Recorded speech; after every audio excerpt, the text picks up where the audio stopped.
Hello दोस्तों, welcome back my YouTube channel. आप सभी का स्वागत करते हैं। मैं आपको ईएसबी पोर्टल के माध्यम से प्रोफाइल कैसे बनाई जाती है उसके बारे में आपको बताऊंगा।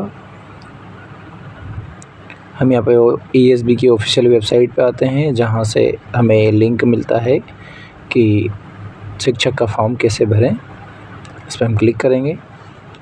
वहाँ से हम ईएसबी के एमपी ऑनलाइन वाले मेन पोर्टल पे आ जाते हैं। जैसे यहाँ पे आते हैं, यहाँ पे लिखा हुआ है मध्य प्रदेश शासन स्कूल शिक्षा विभाग का फॉर्म। यहाँ से हमें भरना है, जिसकी आवेदन पत्र के लिए हमें सारी जानकारी दी जाएगी।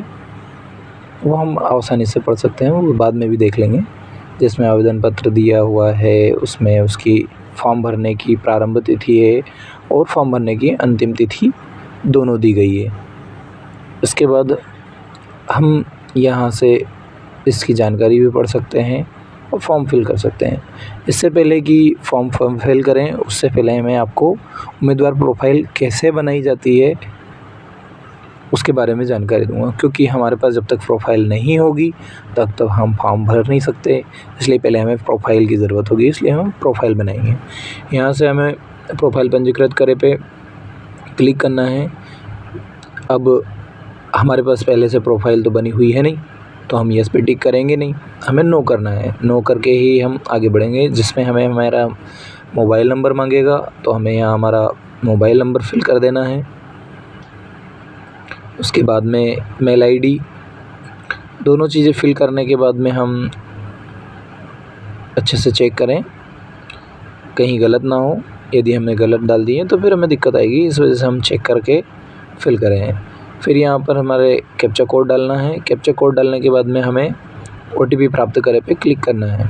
जैसे ही हम ओटीपी प्राप्त करे पे क्लिक करते हैं, हमारे पास ओटीपी आती है। ओटीपी आने के बाद में हम जो हमारे पास ओटीपी आई है वो यहाँ पर फिल कर देंगे। ओटीपी फिल करने के बाद में आगे बढ़े पर क्लिक कर देंगे।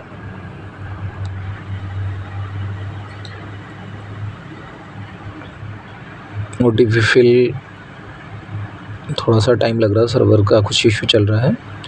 यहाँ जैसे ही ओटीपी फिल करते हैं, प्राप्त करें, यहाँ पे हमारी जानकारी शो हो जाएगी। तो यहाँ पर हमें एक रजिस्ट्रेशन नंबर प्राप्त होगा। उस रजिस्ट्रेशन नंबर के लिए हमें यहाँ पर यस नो का, जैसे पहले से होगा तो या नहीं होगा तो भी यहाँ पे प्राप्त हो जाएगा। उसके बाद हमें यहाँ पे पंजीकृत करे पे क्लिक करना है। पंजीकृत करे पे क्लिक करने के बाद में हमारे पास मोबाइल में एक मैसेज आएगा, जिसमें रजिस्ट्रेशन नंबर और पासवर्ड प्राप्त हो जाएंगे। उस रजिस्ट्रेशन नंबर और पासवर्ड के थ्रू हमें वापस से मुख्य पृष्ठ पर जाना है। मुख्य पृष्ठ पर जाने के बाद में उम्मीदवार प्रोफाइल में जाके और वहाँ पर से वापस प्रोफाइल पंजीयन करे पर क्लिक करना है। प्रोफाइल पंजीयन पर क्लिक करें के बाद में हमें वहाँ पर अब जहाँ हमने पहले नो ऑप्शन का क्लिक किया था, उस नो ऑप्शन पे क्लिक ना करते हुए हमें यस पर क्लिक करना रहेगा। जैसे यहाँ बता देता हूँ मैं, यहाँ हमने उस समय नो किया था, अब यहाँ हम यस करेंगे। यस करने के बाद में हमें यहाँ पर हमारे जो मोबाइल में प्राप्त हुए हैं हमें रजिस्ट्रेशन नंबर, उस रजिस्ट्रेशन नंबर को यहाँ पर फिल करना है।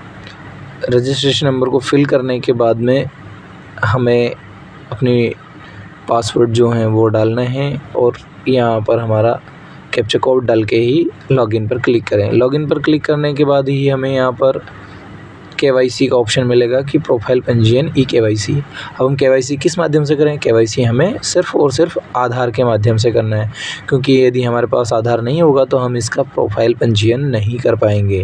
हमें आधार करना है। अब आधार में यहाँ पर बायोमेट्रिक का और ई केवाईसी ओटीपी का ऑप्शन है, तो मैं ई केवाईसी ओटीपी का ऑप्शन चुन के आगे बढ़ना चाहूँगा। आप जो भी आपकी इच्छा हो वो कर सकते हैं। अब उसके बाद में यहाँ से हमें मांगेगा कि आपका पहचान का क्रमांक, तो आधार का हमें क्रमांक नंबर डालना है। आधार नंबर जैसे आजकल हमें आधार के सभी के पास होते हैं। आधार नंबर डालने के बाद में यहाँ पर टिक करेंगे, यहाँ कैप्चा कोड है उस पर क्लिक करेंगे और गेट ओटीपी पे क्लिक करेंगे। हमारे पास आधार का जो ओटीपी हमारे रजिस्टर्ड नंबर पर आ जाएगा।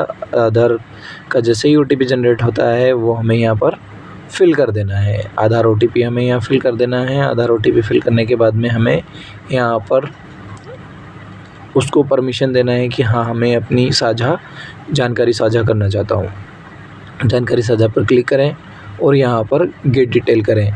जैसे ही गेट डिटेल करेंगे तो हमें हमारी जो पर्सनल जानकारी है वो फिल करने के लिए पूरा ब्लैंक फॉर्म आ जाएगा।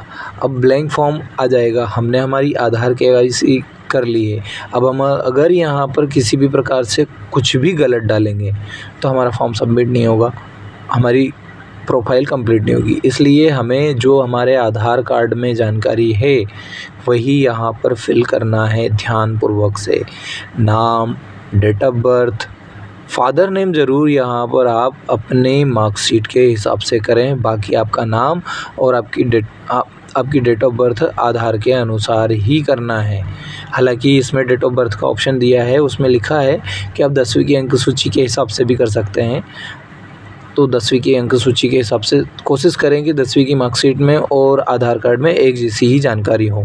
जैसे ही अब हम यहाँ पे जानकारी फिल कर देंगे। जानकारी फिल करने के बाद में हम यहाँ पे इसके बाद में आगे बढ़ेंगे। यहाँ डेट ऑफ बर्थ पे डेट ऑफ बर्थ फिल करेंगे।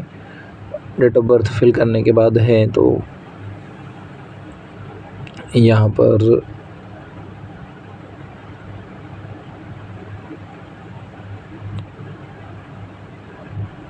डेट ऑफ बर्थ फिल कर दी हमने। उसके बाद में हमें यहाँ पर दिया जा रहा है कि क्या आप मध्य प्रदेश के मूल निवासी हो। तो भाई मैं मध्य प्रदेश का मूल निवासी, तो यहाँ कर दिया मैंने। अगर आप नहीं भी हो तो नहीं करके आगे बढ़ेंगे, मगर वहाँ पर आपका सामान्य से फॉर्म भराएगा। अब मैं यहाँ पे जो भी आपका जेंडर है वो क्लिक करें। यहाँ पर श्रेणी आपकी क्या आती है, आप जनरल में आते हो, SC में आते हो, ST में आते हो या OBC में आते हो, जो भी। अब यहाँ पर मैंने इधर कैटेगरी टिक कर दिया है। इसके बाद में यहाँ यदि EWS उन लोगों के लिए जो सामान्य वर्ग के हैं, सामान्य वर्ग से हैं, उनके लिए EWS है। EWS होने का जो भी आपका प्रूफ आपका लगेगा उसमें अपलोड होगा। अब यहाँ पर आपकी क्वालिफ़िकेशन मांगी जाती है। क्वालिफ़िकेशन में किसी की ग्रेजुएशन है, 10 12 जो भी है आपका, यहाँ पर आपको फिल करना है। तो हमें कम से कम हमारा 12th लेवल की डिटेल तो हमें भरनी है। अब यहाँ पर निवास का स्थान क्या है आपका, ग्रामीण है, शहरी है, वो आपको देना है। अब यहाँ पर दूसरा ऑप्शन आ जाता है विकलांगता का। विकलांगता का प्रकार यहाँ पर आपको दिखाना है। यदि आप यस हैं तो यस करें, नहीं तो कोई बात नहीं है। अब मैं यस करने पर आपको क्या क्या ऑप्शन होंगे वो आपको बता देता हूँ। दृष्टिबाधित, लघु बहु वाला, उसके बाद में बहरे सुनने वाला, ये जो भी हैं यहाँ पर उसमें से। और दूसरा प्रश्न ये आता है कि यदि आप विकलांग हैं तो कम से कम 40% होना ही अनिवार्य है। 40% नहीं है तो आप नहीं लगाएं। उसके बाद में यहाँ पर आ जाता है वैवाहिक विवरण। वैवाहिक विवरण में आपका शादी कौन सी सन में हुई है, क्या हुआ है, यदि हुआ है तो, नहीं तो रहने दीजिए। अब यहाँ पर उसके बाद में पत्र व्यवहार का पता आ जाता है। पत्र व्यवहार के पते में आपको आपका जो आधार में एड्रेस है वो आपको पूरा फिल कर देना है। जो कि आपका परमानेंट एड्रेस है वो आपको इसमें फिल करना है। एड्रेस फिल कर देने के बाद में आपको पूरा पिन कोड वगैरह सारी चीज़ें जानकारी से सही साथ भरना है। और उसके बाद हमें यहाँ पर संलग्न दस्तावेज में यहाँ पर पूछता है कि क्या आपके शरीर पर किसी प्रकार का परमानेंट मार्क है। यदि है तो आप लिखिए, नहीं तो नो करके भी लिख सकते हैं। दूसरा, आप परीक्षा सेंटर पे आपका जो डाटा दिखाओगे, कौन से ID कार्ड ले जाना चाहते हो, तो यहाँ पर आधार कार्ड, पासपोर्ट वगैरह सारे दिखाते हैं। तो मैं आधार कार्ड पे टिक करा हूँ, इसलिए मैंने आधार कार्ड पे यस करके आगे बढ़ा दिया है। मैं वापस यहाँ पर आपको ये प्रीवियस में थोड़ा सा जल्दी दिखा दिया था, इसलिए मैं वापस आपको स्लो मोशन में थोड़ा सा दिखा देता हूँ कि क्या क्या फिल करना होता है। यहाँ पर ये आधार वगैरह ये सारी चीज़ें दिखा रहे हैं पहले से जो भी है। अब यहाँ पर हमने नो कर दिया ही है, नो मार्क। इसके बाद में यहाँ पर वही जो परीक्षा सेंटर पे क्या लेके जाना है, इसमें यहाँ दिए हैं। इन ऑप्शन में से जो आपको एक सूटेबल लगे वो आप रख सकते हैं। उसके बाद में हमें यहाँ पर बायोमेट्रिक से रिलेटेड कहीं प्रॉब्लम हो तो यस करना है, नहीं तो कोई प्रॉब्लम नहीं है तो नहीं करके हम आगे बढ़ेंगे। स्वघोषणा प्रमाण पत्र करके पंजीकृत करें पे हम क्लिक करेंगे तो यहाँ से हमें हमारी आगे की जानकारी प्राप्त हो जाएगी, जिसमें यहाँ पे मैंने पूर्ण रूप से उसको हाइड कर रखा है दोस्तों, इसके लिए मैं माफ़ी चाहता हूँ। यहाँ पर इसके बाद में आपको प्रोफाइल में संलग्न दस्तावेज, अब यहाँ पर हमें अपलोड की प्रक्रिया पूर्ण करनी है, जिसमें कि यहाँ पर ये सारी जानकारी हमने जो आगे फिल करी है वो हमें यहाँ पर दिखाई दे रही है। इसके तत्पश्चात हमें यहाँ पर पढ़ लेना है। यदि कहीं लगता है कि गलत है तो हम उसे संशोधन कर सकते हैं। अब नीचे हमें पॉइंट मिलेगा, मध्य प्रदेश कर्मचारी मंडल द्वारा निर्धारित हस्ताक्षर का एक टेम्पलेट बॉक्स मिलेगा, उसको हम इस लिंक पे यहाँ पर दिया है, इस लिंक के माध्यम से इसको डाउनलोड कर लेंगे। इसे डाउनलोड करने के लिए जैसे इस पर क्लिक करूँगा तो मैं आपको बता देता हूँ। यहाँ पर इसको डाउनलोड करने के लिए क्लिक करते हैं, जिसमें ये पूरा खुल जाता है। यहाँ फ़ोटो, यहाँ पर सिग्नेचर करना है। उसके बाद में इसमें इस बॉक्स में फ़ोटो लगाना है, इस बॉक्स में सिग्नेचर लगाना है। सिग्नेचर फ़ोटो के बाद में हमें यहाँ पर हैंड रिटन लिखना होता है, जो कि ये बॉक्स में लिखा हुआ है। इंग्लिश और हिंदी दोनों में लिखा हुआ है। आपको जो अच्छा लगे, आप हिंदी में लिखना चाहते हो तो हिंदी में लिख सकते हैं, इंग्लिश में लिखना चाहते हो तो इंग्लिश में लिख सकते हो। इसके बाद में इसको फॉर्मेट को स्कैन करना है। स्कैन करने के बाद में बराबर से आपको अलग अलग चीज़ें, आपको फ़ोटो अलग कट कर लेना है। सिग्नेचर जैसे ये फॉर्मेट ये दिया है, इसमें मैंने फिल वाला भी आपको बता देता हूँ एक, जिसमें फ़ोटो कैसे लगाना है, सिग्नेचर कैसे करना है, ये उदाहरणार्थ, और ये आपका हैंड राइटिंग कैसे लिखना है, ये सारी चीज़ें मैं आपको पूरी क्लियरली बता चुका हूँ। इसमें ना कि इस तरह से फ़ोटो लगाना, ना कि इस तरह से सिग्नेचर करना है, और ना ही इस तरह से हैंड रिटन लिखना है। सारी चीज़ें बाकायदा आपको साफ़ सुथरी और अच्छे से लिखना है। ऐसे ही इसको स्कैन करने के बाद में आपको कट टू कट बाकायदा एक एक करके कट करने के बाद में यहाँ पे अपलोड कर देना है। जैसे मैंने यहाँ पे अपलोड कर दिया गया है, और उस अपलोड करने के बाद में यहाँ पे अपलोड कर देना है। उसमें जो साइज़ मांगा है उसके अंतराल के बीच में ही करना है, इससे ज़्यादा साइज़ नहीं देना है। जैसे ही ये अपलोड कर देंगे उसके बाद में हमें हमारे यहाँ पर कुछ दस्तावेज़ हैं वो अपलोड करने के लिए कहेगा, वो हमें अपलोड करना है। ये यहाँ पर हमारी जानकारी अपलोड हो जाती है, फ़ोटो सिग्नेचर तीनों चीज़ें हमारे अपलोड हो गए हैं।